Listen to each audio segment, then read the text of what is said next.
Morning to all. നമ്മളിന്ന് എക്സാമിനുള്ള റിവിഷനാണ് നടത്തുന്നത്. അതിൽ നമ്മൾ ഇന്ന് നോക്കുന്നത് form of profit and loss account.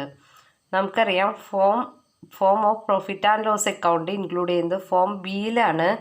Form എയിലാണ് ഇത് വരുന്നത് ബാലൻസ് ഷീറ്റ്. പിന്നെ ഇയർ എഴുതണം. 31 മാർച്ച് എന്നിട്ട് ഏത് ഇയറിലെയാണ് നമ്മൾ കാണുന്നതെന്ന് വെച്ചാൽ ആ ഇയർ എഴുതണം. ഷെഡ്യൂളുകൾ ഞാൻ പറഞ്ഞു 4 ഷെഡ്യൂളുകളാണ് നമ്മുടെ പ്രോഫിറ്റ് ആൻഡ് ലോസ് അക്കൗണ്ടിൽ ഇൻക്ലൂഡ് ചെയ്യുന്നത്.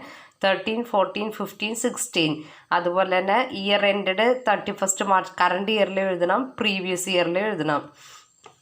മെയിനായിട്ട് നമുക്ക് 4ആയിട്ടാണ് ഡിവൈഡ് ചെയ്തേക്കണേ: income, expenditure, profit or loss, appropriation.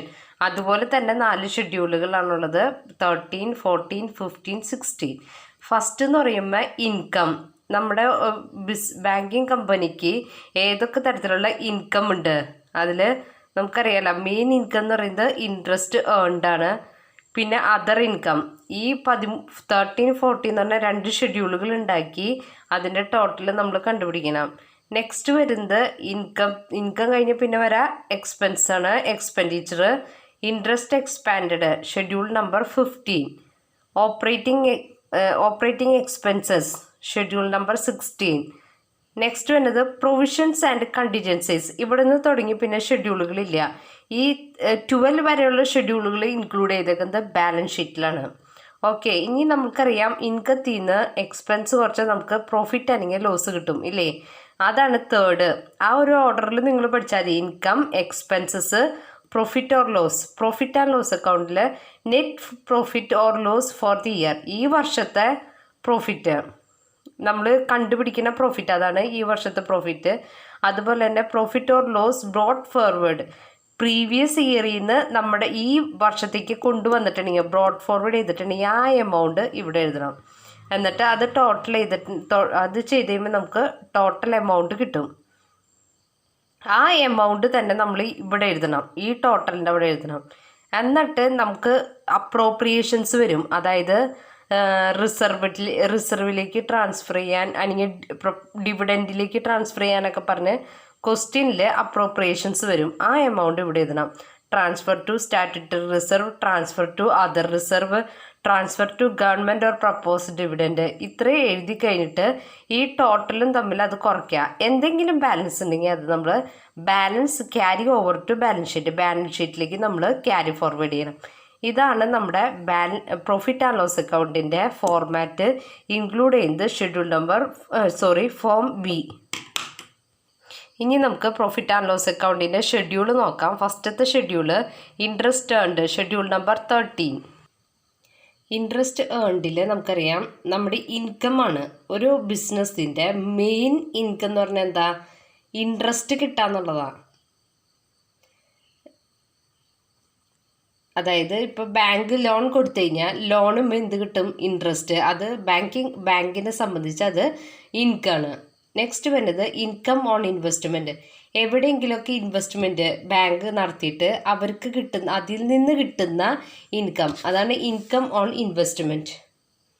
Next വരുന്നത് interest on balances with reserve bank of India and other inter bank funds. അതായത് ഇപ്പം നമ്മൾ റിസർവ് ബാങ്ക് ഓഫ് ഇന്ത്യയിലൊക്കെ നമ്മൾ ഫണ്ട് ഡെപ്പോസിറ്റ് ചെയ്യും, അല്ലെങ്കിൽ വേറെ ഏതെങ്കിലും ഇൻ്റർ ബാങ്ക് ഫണ്ട്സ് ഒക്കെ ഡെപ്പോസിറ്റ് ചെയ്യുമ്പോൾ അവിടെ നിന്ന് നമുക്ക് കിട്ടുന്ന ഇൻട്രസ്റ്റ്. ഇപ്പോൾ റിസർവ് ബാങ്കിൽ നമ്മൾ ഫണ്ട് ഡെപ്പോസിറ്റ് ചെയ്യുമ്പോൾ അവർ നമുക്ക് എന്ത് തരും? ഇൻട്രസ്റ്റ്. അത് നമ്മളെ സംബന്ധിച്ച് എന്താ? ഏണിങ്സ് ആണ്. അതാണ്. പിന്നെ ഈ മുമ്പ് പറഞ്ഞ ഇൻകത്തിലൊന്നും ഇല്ലാത്തതാണ് അതേഴ്സിൽ ഇൻക്ലൂഡ് ചെയ്യണേ. എന്നിട്ട് നമ്മൾ ടോട്ടൽ ചെയ്യുമ്പോൾ നമുക്ക് ഷെഡ്യൂൾ നമ്പർ 13ൻ്റെ ടോട്ടൽ കിട്ടും. നെക്സ്റ്റ് വരുന്നത് ഷെഡ്യൂൾ നമ്പർ 14 അതർ ഇൻകം. ഇപ്പോൾ ഈ പറഞ്ഞ ഇൻകം അല്ലാണ്ട് വേറെ ഏതെങ്കിലും ഇൻകങ്ങളുണ്ടോയെന്ന്. അതായത് ഇപ്പോൾ കമ്മീഷൻ നമുക്കറിയാലോ, കമ്മീഷൻ, എക്സ്ചേഞ്ച് ആൻഡ് ബ്രോക്കറേജ്, അല്ലെങ്കിൽ profit on sale of investment. എന്തെങ്കിലും പ്രോപ്പർട്ടി വിറ്റിട്ട് അതിൽ നിന്ന് പ്രോഫിറ്റ് കിട്ടുകയാണെങ്കിൽ, അല്ലെങ്കിൽ അതിൽ നിന്ന് എന്തെങ്കിലും ലോസ് വരികയാണെങ്കിൽ, അതുപോലെ തന്നെ റിവാലുവേഷൻ, ഇൻവെസ്റ്റ്മെൻറ്റ് റിവാലുവേറ്റ് ചെയ്യുമ്പോൾ അതിൽ നിന്ന് കിട്ടുന്ന പ്രോഫിറ്റ്. അതുപോലെ തന്നെ ഇപ്പോൾ റിവാലുവേറ്റ് ചെയ്യുമ്പോൾ ലോസ് ആണെങ്കിൽ അത് നമ്മൾ എന്ത് ചെയ്യണം? Less loss on revaluation of investment. അത് ലോസ് ആണെങ്കിൽ അത് കുറയ്ക്കണം, പ്രോഫിറ്റ് ആണെങ്കിൽ അത് ആഡ് ചെയ്യണം. അങ്ങനെയാണ് ഈ രണ്ട് ഇതും വരുന്നത്. Next profit on exchange transactions. Exchange ട്രാൻസാക്ഷൻസിൻ്റെ പ്രോഫിറ്റ് ആഡ് ചെയ്യണം, അതുപോലെ തന്നെ എക്സ്ചേഞ്ച് ട്രാൻസാക്ഷൻസിൻ്റെ ലോസ് ലെസ് ചെയ്യണം. 6th point, income earned by way of dividend etc. from the subsidiaries, companies or joint ventures abroad. അതായത് ഡിവിഡൻ്റ് ഒക്കെ വഴി കിട്ടുന്ന ഇൻകംസ് അതും അതർ ഇൻകത്തിലാണ് ഇൻക്ലൂഡ് ചെയ്യുന്നത്. അങ്ങനെ നമുക്ക് ടോട്ടൽ കിട്ടും. ഈ total schedule number 14 other income കിട്ടിക്കഴിഞ്ഞ് കഴിയുമ്പോൾ നമ്മൾ പ്രോഫിറ്റ് ആൻഡ് ലോസ് അക്കൗണ്ടിൽ പോയിട്ട് അതർ ഇൻകം ഷെഡ്യൂൾ നമ്പർ 14 എന്ന് പറഞ്ഞിട്ട് ഈ കിട്ടുന്ന എമൗണ്ട് ആ പ്രോഫിറ്റ് ആൻഡ് ലോസ് അക്കൗണ്ടിൽ എൻ്റർ ചെയ്യണം. Next schedule number 15 interest expended. അതായത് എക്സ്പെൻസസിലാണ് ഇൻട്രസ്റ്റ് രണ്ട് ഷെഡ്യൂൾ, അതായത് ഇൻട്രസ്റ്റ് എക്സ്പെൻഡഡും ഓപ്പറേറ്റിംഗ് എക്സ്പെൻസസും. നമുക്കറിയാം രണ്ട് ഇൻകം രണ്ട് ഷെഡ്യൂളുകളുണ്ട്, അതുപോലെ തന്നെ എക്സ്പെൻസസും രണ്ട് ഷെഡ്യൂളുകളുണ്ട്. ഫസ്റ്റത്തെ ഷെഡ്യൂളുകൾ ഇൻട്രസ്റ്റ് എക്സ്പെൻഡഡ്, അതായത് ഇൻട്രസ്റ്റ് ഓൺ ഡെപ്പോസിറ്റ്. നമുക്കറിയാം പല ഡെപ്പോസിറ്റുകളുണ്ട്, ഫിക്സഡ്, കറണ്ട്, സേവിങ്സ്. അതൊക്കെ ഡെപ്പോസിറ്റ് ചെയ്യുമ്പോൾ നമ്മൾ അവർക്ക് എന്ത് കൊടുക്കണം, പകരം ഇൻട്രസ്റ്റ് കൊടുക്കണം. അത് നമ്മുടെ എക്സ്പെൻസസ് അല്ലേ, എല്ലാ മാസം നമ്മുടെ ഇൻട്രസ്റ്റ് കൊടുക്കുമ്പോൾ അത് എക്സ്പെൻസസ് ആണ്. അതുപോലെ interest on reserve bank of India, interest on reserve bank of India or inter bank borrowings. അതായത് ഇപ്പം നമ്മൾ റിസർവ് ബാങ്ക് ഓഫ് ഇന്ത്യയിൽ നിന്നോ അല്ലെങ്കിൽ വേറെ ഏതെങ്കിലും ബാങ്കിൽ നിന്ന് കടമെടുത്തിട്ടുണ്ടെങ്കിൽ അവർക്ക് നമ്മൾ എന്ത് കൊടുക്കണം, ഇൻട്രസ്റ്റ് കൊടുക്കണം. അത് നമ്മുടെ കയ്യിൽ നിന്ന് പോവല്ലേ, അത് എക്സ്പെൻസസ് ആണ്, അതും ഇൻട്രസ്റ്റ് എക്സ്പാൻഡിലാണ് വേണം. Next others. ഇപ്പോൾ ഈ പറഞ്ഞതല്ലാണ്ട് വേറെ ഏതെങ്കിലും വരാണെങ്കിൽ അത് ഈ അതേഴ്സ് എന്ന് പറഞ്ഞിട്ട് എഴുതണം.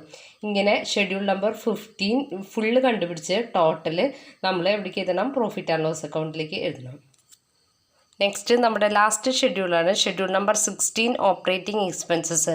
ഇതൊരു ബിസിനസ്സിൻ്റെ ഓപ്പറേഷന് വേണ്ടി വരുന്ന ഡേ ടു ഡേ ഫംഗ്ഷനൊക്കെ വേണ്ടി വരുന്ന എക്സ്പെൻസസ് ആണ് ഓപ്പറേറ്റിംഗ് എക്സ്പെൻസസ് എന്ന് പറയുന്നത്. ഇത് ഷെഡ്യൂൾ നമ്പർ 16 ആണ്, എക്സ്പെൻഡിച്ചറിൻ്റെ അണ്ടറിലാണ് വരുന്നത്. നമുക്ക് ആദ്യത്തെ നോക്കാം. Payment to and provision for employees, അവർക്ക് കൊടുക്കുന്ന സാലറി, വേജസ്, അതൊക്കെ. Rent, taxes and lighting, rent, printing and stationery, advertisement and publicity, depreciation of banks property. Depreciation വന്നത് ഓപ്പറേറ്റിംഗ് എക്സ്പെൻസസിലാണ്. പിന്നെ ഡയറക്ടേഴ്സ് ഫീസ്, അലവൻസ്, ഇതും ഓപ്പറേറ്റിംഗ് എക്സ്പെൻസസിൽ തന്നെയാണ് വരുന്നത്. Advertisement, auditors fee expenses. പിന്നെ law charges, postage, telegram, printing, repairs and maintenance, insurance, other expenditure. ഇത്രയും തന്നിട്ടുള്ള എല്ലാ എമൗണ്ടുകളോട് കൂട്ടി അത് ടോട്ടൽ കണ്ടു കഴിഞ്ഞാൽ നമുക്ക് ഷെഡ്യൂൾ നമ്പർ 16 ഓപ്പറേറ്റിംഗ് എക്സ്പെൻസസ് കിട്ടും. അത് നമ്മൾ എവിടേക്ക് എഴുതണം, പ്രോഫിറ്റ് ആൻഡ് ലോസ് അക്കൗണ്ടിലേക്ക് എഴുതണം. നമ്മളപ്പോൾ ഷെഡ്യൂൾ 13, 14, 15, 16 ഇത്ര എമൗണ്ടുകൾ എഴുതി. ഇത് അപ്രോപ്രിയേഷൻസും ഡിവിഡൻഡിലേക്ക് ട്രാൻസ്ഫർ ചെയ്യുന്നതൊക്കെ കഴിഞ്ഞ് ബാക്കി നമ്മൾ balance carry over to balance sheet. Profit and loss അക്കൗണ്ടിൻ്റെ ഫോർമാറ്റും അതിൻ്റെ പ്രോബ്ലവും ഇമ്പോർട്ടൻ്റ് ആണ്, നോക്കിക്കോളൂ. ശരി, ഓക്കെ.